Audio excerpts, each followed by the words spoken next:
بسم اللہ الرحمن الرحیم۔ جب کوئی عاشق رسول صلی اللہ علیہ وآلہ وسلم مصطفیٰ کریم صلی اللہ علیہ وسلم کی ذات مقدس پر درود شریف پڑھتا ہے تو حضور صلی اللہ علیہ وسلم کی بارگاہ مقدسہ میں نہ صرف اس کا نام لیا جاتا ہے بلکہ اس کے والد کا نام بھی لیا جاتا ہے، جیسا کہ صحیح حدیث میں ہے۔ حضور نے فرمایا، حضرت سیدنا صدیق اکبر راوی حدیث ہیں، حضور علیہ السلام نے فرمایا اکثر الصلاۃ علی فإن اللہ وکل بی ملکا عند قبری فإذا صلی علی رجل من امتی قال لی ذلک الملک یا محمد ان فلان ابن فلان صلی علیک الساعہ۔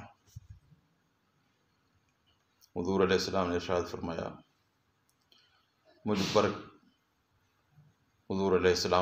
فرمایا مجھ پر کثرت سے درود بھیجا کرو، کیونکہ اللہ رب العزت نے میری قبر کے پاس ایک فرشتہ مقرر کر رکھا ہے۔ جب کوئی میرا امتی مجھ پر درود بھیجتا ہے تو وہ فرشتہ مجھے بتاتا ہے کہ یا محمد فلاں بن فلاں، نام لیتا ہے پڑھنے والے کا بھی، اور ساتھ یہ بھی بتاتا ہے کہ وہ بیٹا کس کا ہے، یعنی زید بن عمر، محمد خالد بن فلاں شخص وغیرہ وغیرہ۔ تو حضور فرماتے ہیں کہ وہ فرشتہ مجھے کہتا ہے کہ یا محمد فلاں بن فلاں نے اس وقت آپ پر درود بھیجا ہے۔ لہذا جو بندہ اپنے والد کے ساتھ حسن سلوک کرنا چاہتا ہے، اور فضیلتیں جو درود شریف کی وجہ سے ہیں وہ تو اس کو